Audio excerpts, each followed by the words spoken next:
안녕하세요. 수신제가 치국 평천합니다. 제가 사회생활 한 지가 한 20년 다 돼 가는데 한 10여 년 전에 일인데 제가 예전에 사기를 당한 적이 한 번 있습니다. 예, 이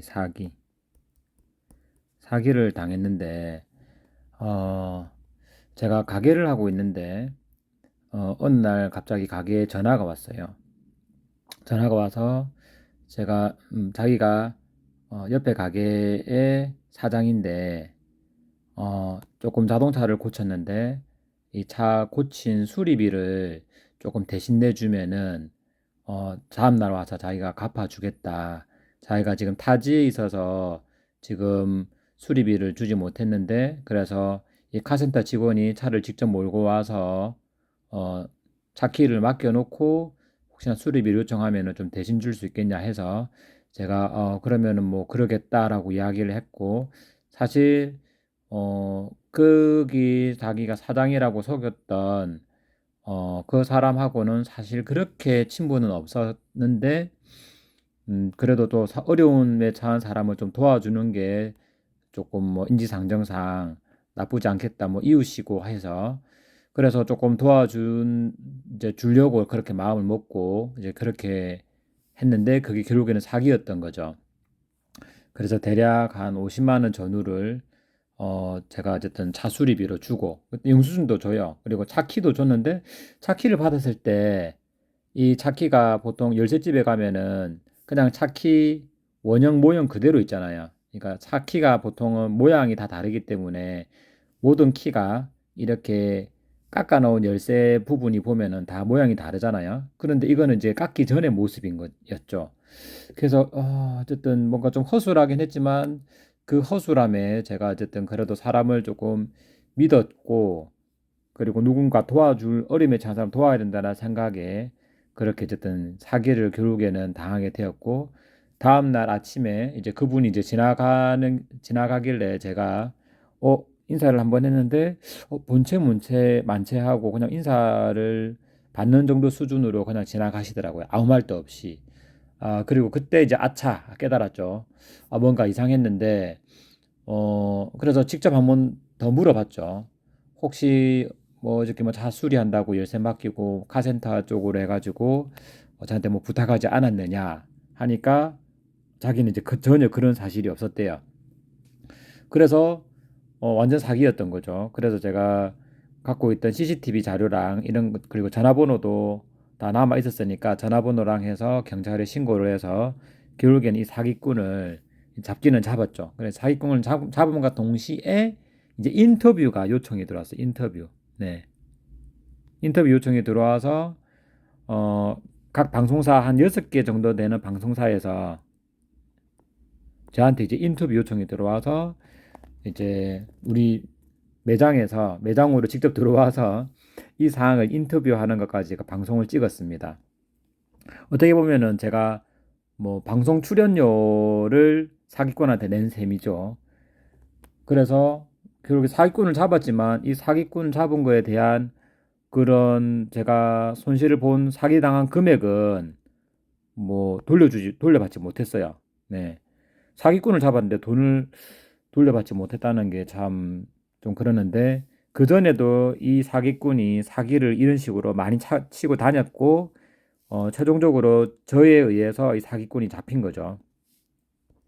그래서 저는 이제 물론 사기는 당했지만 이 사기꾼을 잡았고 그다음에 경찰서에 신고까지 했고 이런 일련의 과정들을 한번 인생을 살면서 좋은 경험을 했다고 저는 생각을 합니다. 거기다가 제가 또 방송까지 출연하게 되었고요. 그런 방송 출연의 계기가 10년 뒤에 제가 이런 유튜버를 할 거라는 예지였는지도 모르죠. 예고였고 뭐 그렇게 좋게 좋게 생각을 합니다. 여하튼 그런 식으로 인생을 살다 보면은 이런 사기를 당하는 경우도 생겨요. 그리고 요즘에는 또 이 스미싱이나 뭐 스팸 뭐 이랬든 피싱이죠. 예, 피싱, 피싱 낚시인데 이런 사기를 당하는 문자나 카카오톡이나 그리고 뭐 SNS나 아니면 뭐 카페에서 또 뭐 사기에 홀린다든지 여러 가지 사기 수법이 있습니다. 그리고 뭐 요즘에 뭐 코인 사기, 뭐 주식 사기, 뭐 그런 것도 있고, 이 돈이 흘러가는 쪽에는 전부 다 사기가 있는 거예요. 아마 부동산 사기도 있겠네요. 그래서 저는 이런 사기를 한번 당하고부터는 이제 이 세상에 있는 사람들을 일단은 뭔가 의심을 하기 시작했습니다. 한번 경험을 했기 때문에 더더욱 주의를 한다는 거죠.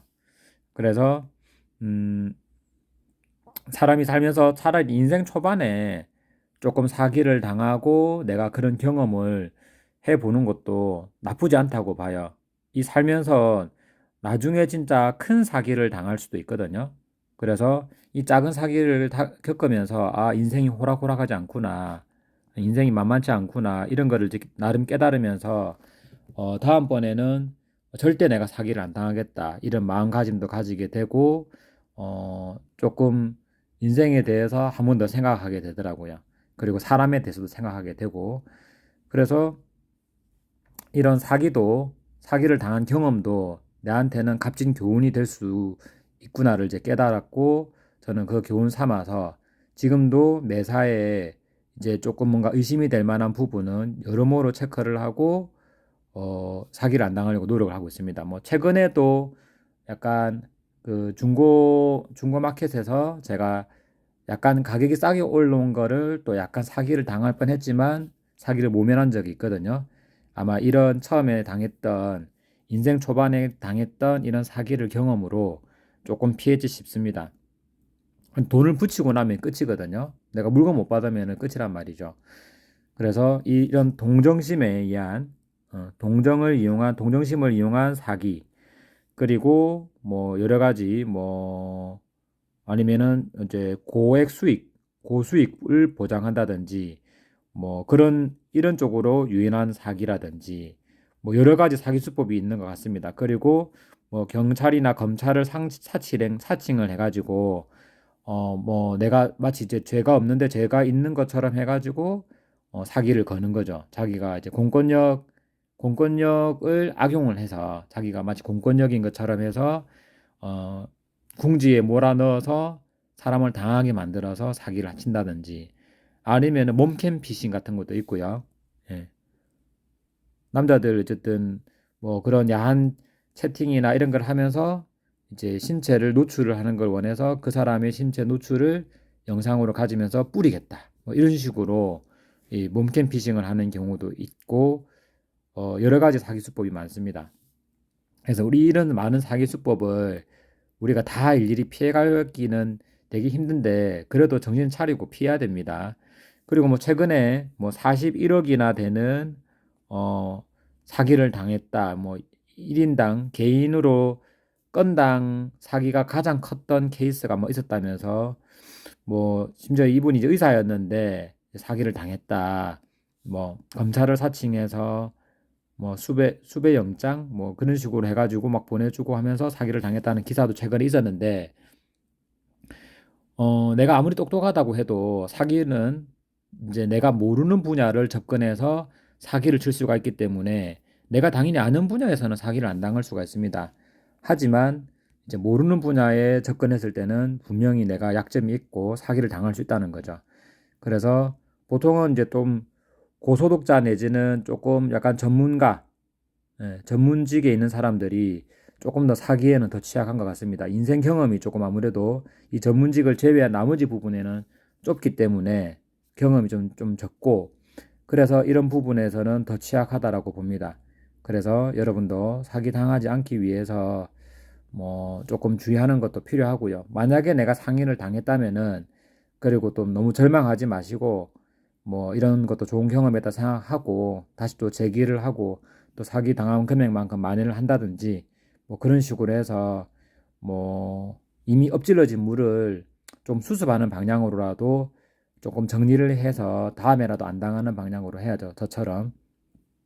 그래서 제가 이제 인생 경험으로 나름 이제 사기를 당했던 조금 그런 경험을 한번 풀어봤고요. 그래서 여러분도 뭐 사기를 안 당하면 제일 좋아요. 하지만 뭐 당할 수도 있기 때문에 당했다면은 뭐 거기에 대한 처리를 잘 하시고 되도록이면 안 당할 수 있도록 현명하고 똑똑한 여러분이 되었으면 좋겠습니다. 네, 오늘 여기까지입니다. 감사합니다.